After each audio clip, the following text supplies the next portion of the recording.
پھر حضرت عبداللہ اور حضرت آمنہ دونوں ایک ساتھ 2 مہینے تک ساتھ رہے.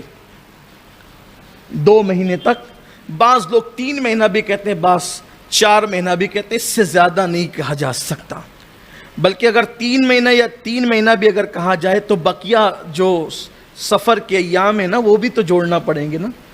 پھر حضرت عبد المطلب نے حضرت عبداللہ سیدنا عبداللہ رضی اللہ تعالیٰ عنہ کو حکم دیا کہ آپ تجارت کی غرض سے جائیں. تو آپ کو نے جن لوگوں نے کل سنا ہے، کل میں نے تھوڑا سا اس لیے جناب عبد المطلب اور حضرت ہاشم کا ذکر کر دیا تھا تاکہ آج کی گفتگو سمجھنے میں آسانی ہو جائے. تو حضرت عبد المطلب کا ننھیال کہاں تھا؟ حضرت عبد المطلب کا ننھیال کہاں تھا؟ مدینہ منورہ میں تھا. چونکہ جناب ہاشم کا آخری نکاح حضرت سلمہ نجاریہ رضی اللہ تعالیٰ عنہ کے ساتھ جو ہوا تھا، حضرت سلمہ نجاریہ کے ساتھ جو نکاح ہوا تھا، حضرت ہاشم کا آخری نکاح، تو وہ مدینہ منورہ میں ہوا تھا. اور پھر آپ حضرت ہاشم غزہ تشریف لے گئے، فلسطین گئے تجارت کی غرض سے، اور جناب ہاشم کا وہیں وصال ہو گیا. یہ بھی آپ کو معلوم ہونا چاہیے کہ غزہ وہ علاقہ ہے جہاں میرے نبی کے پردادا حضرت ہاشم کا مزار ہے. حضرت ہاشم وہاں پر ہے، مکۃ المکرمہ میں ان کا مزار نہیں، ان کا وصال وہاں ہوا. لیکن ننھیال اب یہ کون سی ہو گئی؟ عبد المطلب رضی اللہ تعالیٰ. اس کو یاد رکھنا، تھوڑا میں اس پہ زور دے رہا ہوں، آگے بات سمجھ میں آئے گی. حضرت عبد المطلب کی ننھیال کہاں ہے؟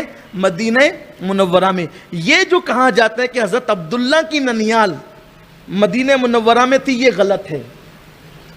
یہ غلط ہے، یہ کھو پہ کھو، مکھی پہ مکھی مار دی گئی ہے.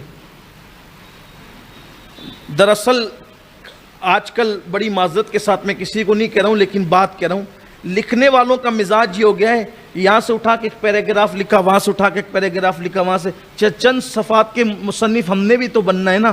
یہ چیز ہوتی ہے تو اس میں ساری گڑبڑ ہو جاتی ہے. حضرت عبداللہ کا ننھیال جو ہے وہ مدینہ منورہ کیسے ہونے لگا؟ جبکہ حضرت عبد المطلب کی جو بیوی تھی جناب فاطمہ، یہ حضور علیہ السلام کی دادی ہے، یہ فاطمہ ان کا نام ہے، یہ مکہ کی رہنے والی. تو حضرت عبداللہ کا ننھیال تو مکہ ہی ہوا. اب حضرت عبد المطلب کا ننھیال کیا تھا؟ مدینہ منورہ. اس پہ زور دینے کی وجہ اور آگے سمجھ میں آئے گی. جہاں ڈنڈی ماری گئی ہے میں اس کو تھوڑا آج اوپن کرنا چاہتا ہوں، اس لیے میں اس پہ زور دے رہا ہوں. ورنہ آپ بھی سوچیں گے کہ یار ننھیال کے لیے اتنی لمبی بحث کر رہے ہیں. بحث نہیں کر رہا ہوں، دراصل کسی چیز سے پردہ اٹھانا چاہتا ہوں تاکہ حقائق کی طرف ہماری توجہ ہو.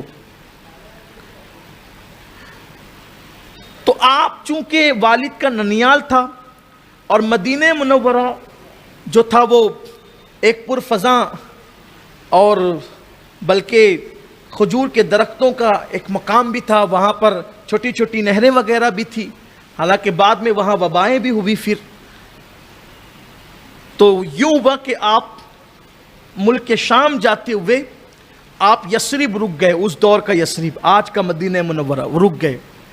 اور یا واپس آتے ہوئے، 2 مورخین نے 2 چیزوں کا وہ کیا ہے، یا جاتے ہوئے یا واپس آتے ہوئے.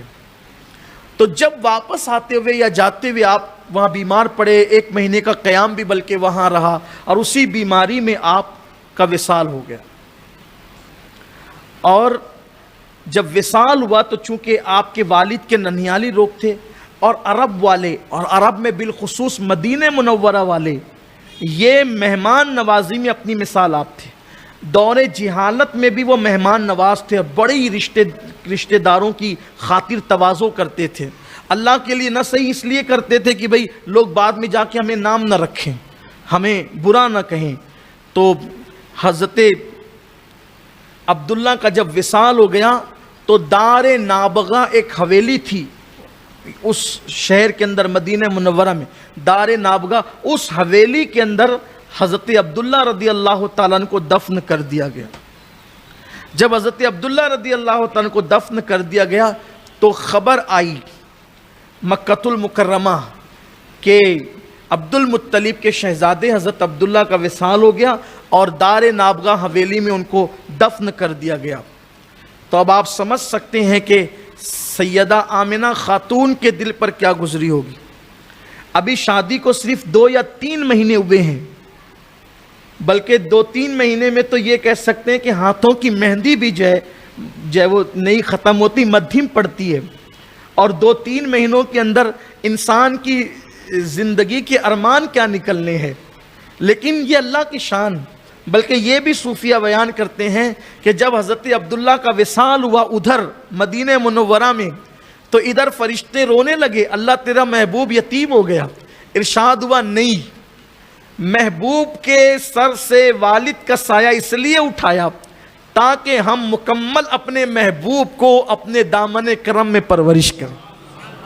حبیب پر کسی کا احسان نہ ہو، اور ہم اپنے محبوب کے نگہبان ہیں، ہم محبوب کے مربی ہیں، ہم محبوب کو ادب سکھانے والے ہیں. محبوب کو کسی کی ضرورت نہیں ہے. لیکن حضرت آمنہ خاتون جس کرب اور تکلیف سے، حضرت آمنہ کی بھی کچھ مکمل عمر، سیدہ آمنہ خاتون کی مکمل عمر جو ہے وہ 20 سال بتائی جاتی ہے. اقوال مختلف ہیں، لیکن 20 سال کی عمر میں وصال ہوا.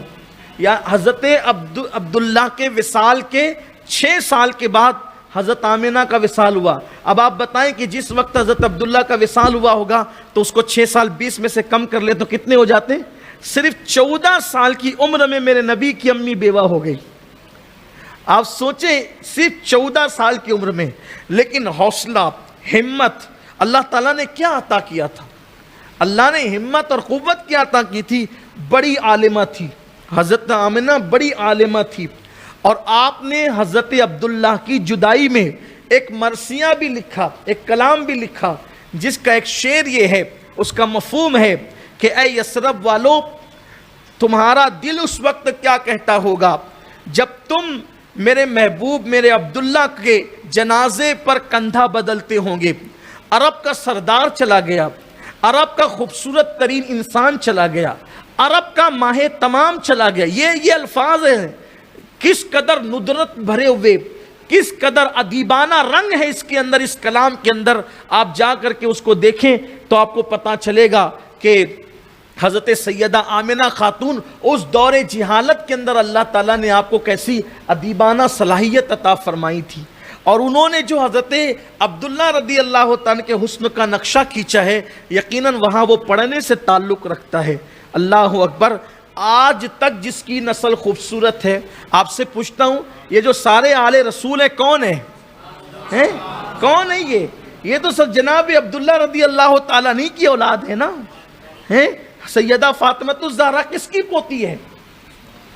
اور میں حضرت عبداللہ رضی اللہ تعالیٰ عنہ کو کیسے خراج پیش کروں جن کے بیٹوں کی فہرست میں محمد الرسول اللہ لکھا ہوا ہے، جن کی پوتی کی فہرست میں سیدہ فاطمہ لکھا ہوا ہے، جن کا پوت داماد علی مرتضیٰ ہو،